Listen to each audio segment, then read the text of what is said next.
everybody, it's Donna. Today is January 2nd, 2020, and it is day 2 of the 31 days craft challenge put on by Scrimping Mummy over in the UK. Her link to her video is below in the description.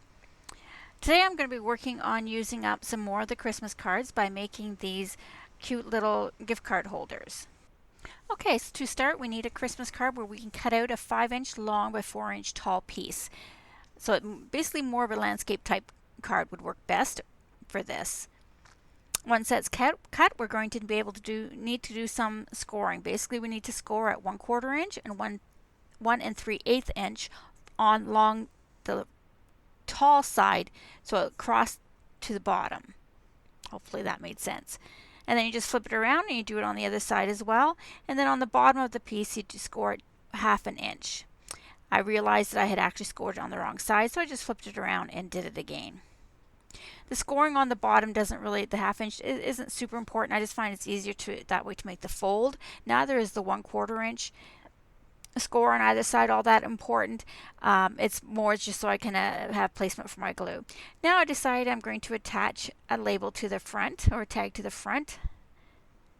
It's just easier to do this before you put the card together, or the gift card holder together.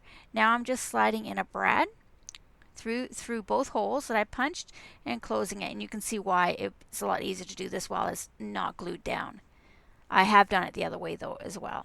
Now I'm going to fold at where the 1 3/8 inch score line was on either side, and I'm just using my bone folder to get them nice and firm. Okay, and same with the bottom. I'm doing the bottom one as well, because these Christmas cards are a little bit heavier than just normal paper, I guess.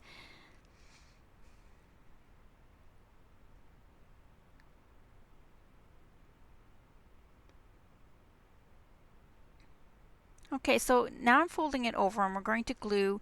I'm just going to be using a glue stick. I'm just pointing out that I didn't like that little spot, so I trimmed it off a little bit. You can use scissors too. I'm just using a glue stick. I don't recommend glue sticks basically for anything, but in this case it was just easier for me to do that. Tear and tape would hold up stronger, I think, than glue stick, but it just was easier for me to do it this way. So I'm taking the glue stick and running it around up to that first score line on the inside, and then I'm going to flip it over to the other side and glue just along the front, just so I had double the amount of glue on there. And you can see how those glue score lines are just help me keep my glue within those lines. And then I'm just going to burnish that really well with my scoring tool.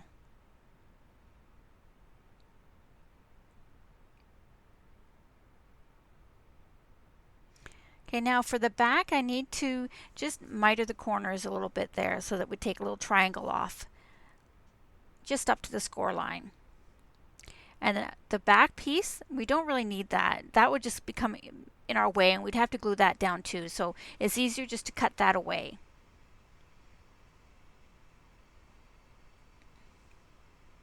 And I found that I still needed, it was just still a little bit there that was making it too bulky for the flap to close, so I decided to go back and just trim a little bit more off. And fold it back down, and now I'm going to use a glue stick again, burnish it, and use the glue stick again to glue that piece closed behind there.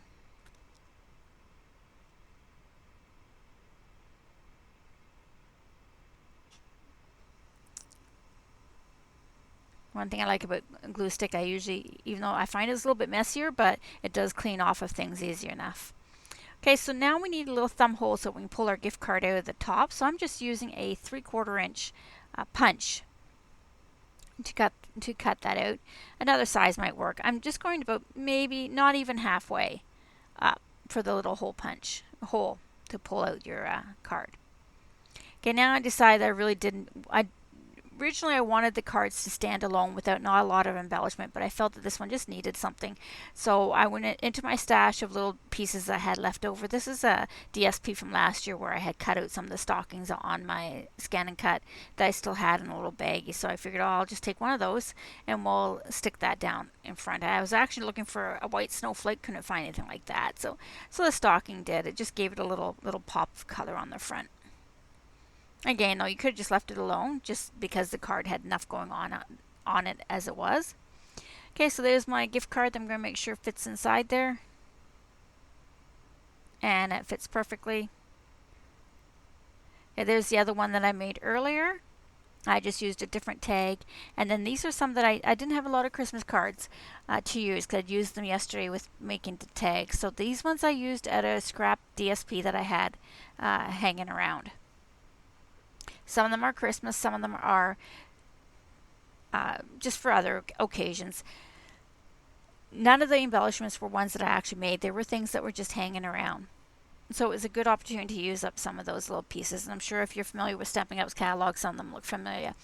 As always, there's my January host code. If your order is over $50, you will receive a gift from me valued at $6.75 as long as you place it in January using that host code and your order is over $50. Please like, comment, and subscribe, and we will catch you again for day 3.